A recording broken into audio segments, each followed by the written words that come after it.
My dear students, इसके पहले lecture में हम लोगों ने Cauchy Riemann equation in polar form, harmonic function और हार्मोनिक फंक्शन पे बेस्ड एक थ्योरम प्रूफ की थी।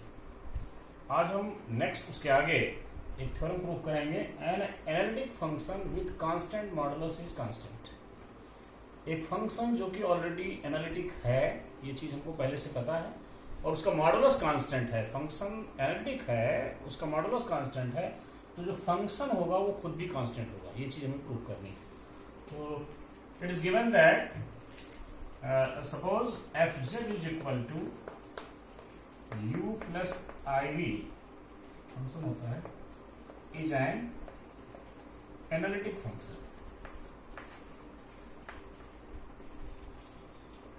ये चीज हमने मान ली, let F Z is equal to you plus I V is an analytic function. इसका मॉडुलस अगर हम निकालें तो मॉड एफ जेड हो जाएगा mod of U plus I V, that is equal to square root of you square plus we square. है ना, हमने फंक्शन का जब उसका मॉडुलस निकाला तो वो आ गया square root of v square u square plus we square. अच्छा, यहाँ ये दिया हुआ है कि एक एनालिटिक फंक्शन जिसका मॉडुलस कांस्टेंट है तो वो फंक्शन भी खुद कांस्टेंट होगा। इसका मतलब ये दिया हुआ है हमें कि square root of you square plus we square is equal to constant. मतलब फंक्शन जो एनालिटिक एफ जेड है, जिसका मॉडुलस हमने square root of you square plus u square निकाला, इसका जो मॉडुलस ये आया ये कांस्टेंट है। तो let this constant be c say. लेकिन ये सी की वैल्यू हमें ये मानना पड़ेगा कि सी जीरो नहीं है, बस कांस्टेंट है, इसकी वैल्यू सी जीरो नहीं है। It is constant but it is not zero.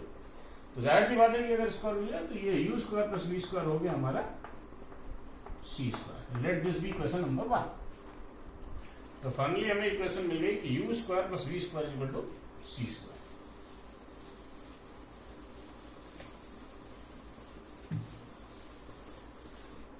इस इक्वेशन को हम partially with respect to X differentiate करेंगे। तो क्या आएगा, 2u del u by del x plus 2v del v by del x is equal to 0। तो 2 is cancel out, then u del v by del x plus v del v by del x is equal to 0। तो हम उधर ले गए, तो u del v by del x plus v del v by del x equal to 0। Let this be equation number 2। Again this equation number 1 partially differentiate with respect to y. So we have 2u del u by del x मिलेगा plus 2v del v by del y is equal to 0। तो फिर वही चीज कि equal to 0 उधर है, तो हम ये 2 को इधर से कॉमन लेके उधर ले जाएं तो आ गया u del u by del x plus v del v by del y is equal to 0। आपको याद होगा कि अगर कोई function f z u plus आई वी के बराबर है और वो एनालिटिक है, तो ये चीज आपने थ्योरम में प्रूफ की थी नेसेसरी सफिशिएंट कंडीशन में, कि अगर कोई फंक्शन एनालिटिक है तो वो कॉची रीमान इक्वेशन को सेटिस्फाई करेगा। कॉची रीमान इक्वेशन क्या होती है, del u by del x, पहले हम लोग प्रूफ भी कर चुके हैं कि del u by del x equal to del v by del y and del u by del y is equal to minus del v by del x. तो चूंकि आपको ये पता है पहले से कि आपका फंक्शन एनालिटिक है f z equal to you plus I v, तो इसका मतलब ये हो गया कि अगर वो फंक्शन एनालिटिक है तो कॉची रीमान इक्वेशन को सेटिस्फाई करेगा according to the necessary condition, sufficient condition for analytic condition, analytic function. क्या कि del u by del x equal to del v by del y and del u by del y is equal to minus del u by del x. यानी हम इस equation को यहाँ पे use कर सकते हैं क्योंकि कंडीशन वो ऑलरेडी हमें दी हुई है, तो हम इस कंडीशन को यहाँ यूज कर सकते हैं। तो आप देखिए इसको जैसे यूज करेंगे इस इक्वेशन में u del by sorry du del by del sorry यहाँ del by del y होगा, ठीक है ना, x नहीं होगा यहाँ del by del y, sorry यहाँ पर del by del x नहीं होगा, del by del y होगा। तो जैसे ही आप यहाँ यूज करेंगे तो u की जगह पे हो गया ui is equal to minus b x, यानी हमने यूज किया u del by del y की जगह पे minus del by del x plus v del v by del x की जगह पे हो गया del u by del x।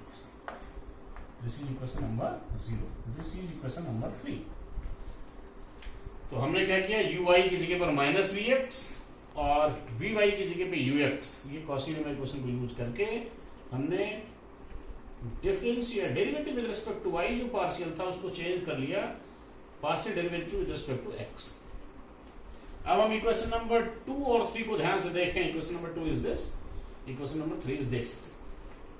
दोनों में partial derivative with respect to x है, ठीक है। ये यूजी इसी वजह से किया गया है कि हम फाइनली y के रिस्पेक्ट में जो पार्शियल डेरिवेटिव है उसको x में चेंज कर सकें।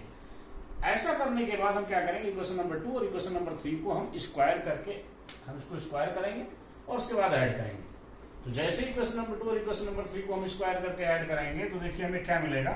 इसमें आप a प्लस बी का होल स्क्वायर यूज कर सकते हो। This is let this b a, let this b b, a plus b का whole square equal to a square equal to a square plus b square plus 2ab। उस expression को use करके हम इसको square करके जोड़ने जा रहे हैं। तो जैसे ही हम ऐसा करेंगे आप देखेंगे u square del u by del x का होल स्क्वायर प्लस यहां से आप देखें u square del v by del x का होल स्क्वायर, है ना, प्लस v स्क्वायर, है ना, del v by del x का whole square plus again v square del v by del x का whole square, del v by del x का whole square plus del v by del x का whole square. तो आप देखें u square del v by del x का whole square plus v square, है ना, u square del v by del x का whole square. Equation number 2 और equation number 3 थी ना। इक्वेशन नंबर 2 और 3 को जो हमने क्या कहा था कि स्क्वायर करके ऐड करेंगे।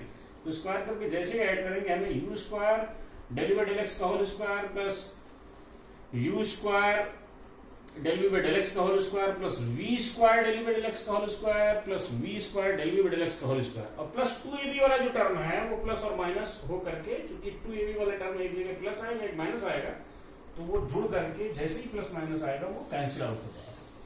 तो उसको हम हटा देंगे, लेट दिस बी 0। तो 2ab वाला जो टर्म है वो आपस में जुड़ करके कैंसिल हो गया। अब आप देखें इस इक्वेशन में जो भी हमें वैल्यू मिली है, अगर हम यहां से डेल बाई डेल एक्स का होल स्क्वायर कॉमन लें तो यहां आएगा u square plus v square. यहां से हम डेल बाई डेल एक्स का होल स्क्वायर कॉमन लें तो आएगा u square plus v square, ठीक है ना। तो ये फाइनली क्या हो जाएगा, u square plus v square common हो जाएगा और ब्रैकेट में क्या बचेगा, del u by del x का whole square plus del v by del x का whole square is equal to 0। Clear. जैसे हमने स्क्वायर करके ऐड किया, कॉमन लिया, तो हमें u square plus v square bracket में डेल बाई डेल एक्स का whole square plus del by del x का whole square is equal to 0। अभी आपने शुरू में ये कहा था कि u square plus v square की जो वैल्यू है वो c स्क्वायर के बराबर है और c 0 नहीं है। इसका मतलब कि ये वैल्यू 0 नहीं हो सकती। इसका और इसका प्रोडक्ट 0 हुआ है यहाँ पर। और अभी आपने शुरू में एक स्टार्टिंग में ही आपने कहा था कि u square plus v square c square है और ये 0 नहीं है। तो that means if this is non 0, इसका मतलब फिर ये वैल्यू 0, ठीक है ना। तो चूंकि as u square plus v square is equal to c square is non 0, so del u by del x का whole square plus del v by del x का whole square is equal to 0। Clear. जब हम लोगों ने sufficient condition prove की थी तो आपको याद होगा एक्सप्रेशन हम लोगों ने प्रूव किया था, dash z is equal to del u by del x का whole square plus del v by del x का होल स्क्वायर। क्यों, सॉरी नो, जैसे ही हम लोगों ने डैश जेड की जो वैल्यू पुट की थी तो क्या आया था, del by del x plus i del by del x, ये चीज आई थी ना। अगर हम इसको मॉड लेके इसका स्क्वायर करें, इसका मॉड लें और इसका स्क्वायर करें तो आप देखिए क्या वैल्यू आएगी, मॉड एफ डैश जेड का होल स्क्वायर इक्वल टू हो जाएगा क्या, del u by del x का whole square plus del b by del x का होल स्क्वायर। नहीं, मॉड लेके हम स्क्वायर करेंगे तो स्क्वायर रूट बाद में हट जाएगा। इसका मतलब ये जो वैल्यू आई है ये value mod of dash Z के होल स्क्वायर के बराबर है। तो जैसे ही आप इस वैल्यू को यहां पुट करेंगे, आपका जो एक्सप्रेशन आया था ये क्या हो जाएगा, this becomes mod of f dash z का whole square is equal to 0। If this is 0, then f dash z is 0। और अगर किसी फंक्शन का डेरिवेटिव 0 है, इसका मतलब क्या हुआ, इसका मतलब वो फंक्शन खुद कांस्टेंट है, क्योंकि f dash z अगर 0 है this implies that f Z is equal to constant, है ना। तो आपने देखा कि जो फंक्शन आपका एनालिटिक था f z equal to you plus I v, अगर उसका मॉडुलस कांस्टेंट है तो वो खुद भी फंक्शन कांस्टेंट होगा। ये चीज यहां प्रूफ हो गई। हम लोग शुरू में लेके चले थे कि फंक्शन हमारा जो f z equal to you plus I v है वो एनालिटिक है, उसका मॉडुलस कांस्टेंट है। तो फाइनली हम लोगों ने ये प्रूव कर दिया कि एफ जेड वो फंक्शन खुद कांस्टेंट होगा। तो this is proved with the help of this theorem we can say an analytic function with constant modulus is constant.